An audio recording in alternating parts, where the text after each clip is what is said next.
Hello everybody, this is Emily with Fabrications Ottawa, and today we're going to learn about picking up stitches in your work.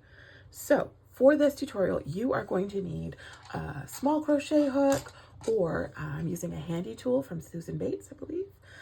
You're going to need whatever needle that you are going to be picking up onto, and you're going to need your work that you will be picking up into, as well as some working yarn. And so I'm going to use this bright blue yarn so that you can see clearly what I am doing. First of all, before we get started, whenever I see in a pattern that calls to pick up stitches, I always interpret that as being pick up and knit stitches. If you tried to pick up stitches without knitting them as you went, you'd start to get really quite tight as you're trying to pick them all up and have them rest on your needle at the same time. It's going to be a bit awkward, tight, warp your fabric, etc.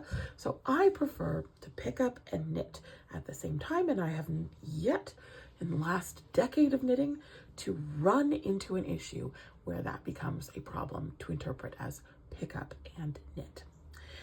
Today we're going to talk about the two types of picking up and knitting you might do. So we'll talk about picking up and knitting into an edge of your work, so your cast on edge or your bind off edge, or basically into stitches or columns. So we'll be picking up into the stitch count along here. And then we're also going to talk about how you might pick up into rows of knitting instead, because it's less intuitive picking up into rows than it is picking up into stitches. For stitches, you have beautiful, lovely bind off or cast on edge where you can see exactly where you want to pick up. So let's start there with something easy.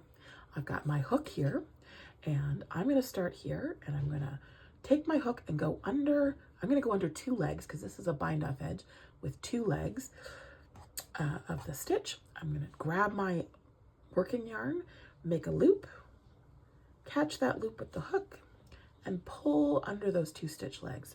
And there we go. I've already picked up and knit one stitch. Let's do a couple before we put it on our needle. Otherwise my needle's just going to fly out. So I'm going to, I just went ahead and did it. I'm going to go under the next two legs. I'm going to wrap my yarn, catch it with the hook, pull it through. That's the second one. Let's do one more.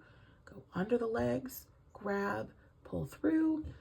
And now that I've got a couple stitches on my crochet hook, I am going to slide them over onto my needle.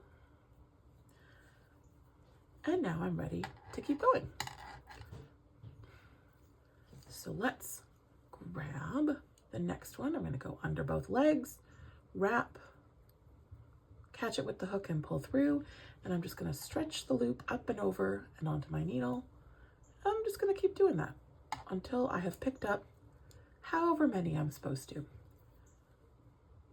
Now, if the hook is getting a little bit in the way, what we can do instead is just use the needle, and almost like the fabric itself is your stitches on your other left-hand needle. You can take the tip of your needle, go under the legs of the stitch, wrap your yarn, and then come back out. So you can also do this without a hook if you've become really proficient. But if you need the hook, there's no shame in that. All right, and you're just going to keep picking up until you've picked up however many you need, or you've picked up along the edge that you need to pick up. And so you can see with my blue yarn contrast here, I've just got a bunch of stitches all ready to go, ready to knit the next part of my pattern. And on the back side, you can see there's a ridge here of all the stitches that I've picked up under. Okay, so that's picking up along stitches. But what about picking up along rows? So I'm going to take this out. This is a really easy section of your knitting project where you can make a lot of mistakes, because all you have to do is just rip that back out again and you can start again because your yarn's not attached to your project. But what are we going to do about these pesky rows? I have created a little diagram that I would like to reference in a second.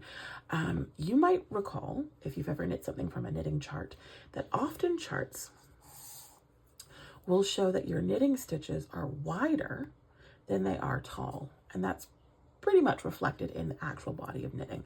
So for instance, if you knit a swatch that's 30 stitches by 30 rows, your swatch is going to be far more squat than it is wide. Okay. And this becomes a problem when we are going to put stitches into the sides of our work, because if we just put one wide stitch into each row of knitting, you'd start to see like, okay, well, this stitch can barely fit on here. It's coming out a bit wide. What about this one? Well, he's going to be stretching in both directions and both directions and both directions. And this one's going to be off to the side here. You're going to have so much extra fabric stretching across your rows, pushing them out.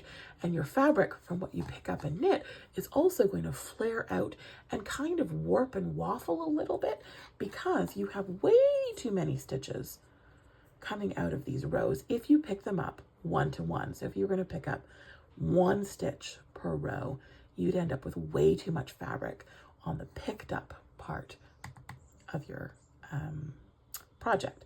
And so what we need to do instead is come up with a system where we can pick up the right number of stitches per row. We need a ratio number so that we have more of a balanced fabric instead.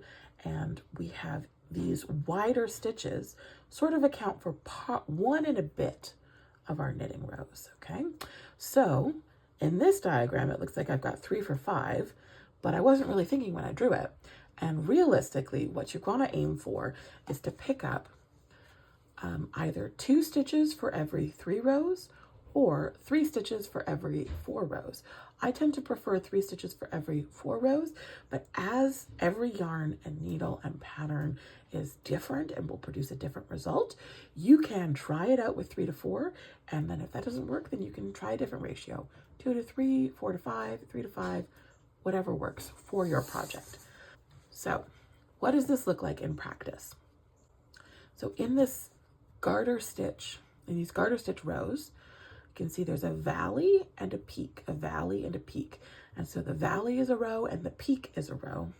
So what I want to do, if I'm going to do 3 out of every 4 rows, I want to pick up a valley, a peak, a valley, skip a peak, and then repeat. Valley, peak, valley, skip. Valley, peak, valley, skip. You want to be consistent, or as consistent as you can be, both in where you're picking up from and also which row you're going to be skipping. So let's see what that looks like in practice. I'm going to pick up my crochet hook again, and I'm going to go in here into this valley here, and I'm going to grab my yarn, make a little loop. I'm just going to pick up that first stitch to give me an anchor point. Good. So I've picked up in the valley, and now I want to pick up in this peak. So I'm going to go in. I want to choose somewhere consistent across. So what I'm going to do is aim for this part of that peak stitch right here. There we go. So pick that up. Good. And then I'm going to pick up another valley. Good. So I've got 3, and I'm going to skip the peak. And then I'm going to start my repeat again with this valley. Okay, let me move these over to my needle before I start the next repeat of picks. Repeat of picks, picking up, I don't know what we call this. Okay, so I'm going to start with, again, the valley. So that's 1. I'm going to do the peak.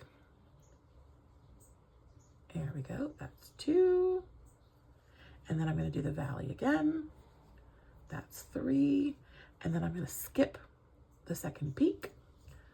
So let's slide these over. Okay.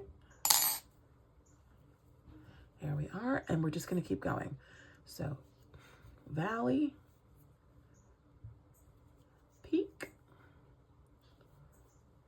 valley, skip.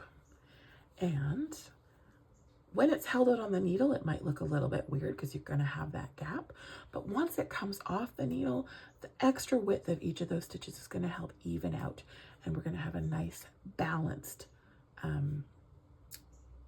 picked up fabric, essentially. And what that looks like in practice is here, where we have our garter stitch here. We've got our lovely rib here, and this isn't flaring. This isn't rippling or anything like that. We can see we've got a nice balanced pickup by skipping the appropriate number of rows.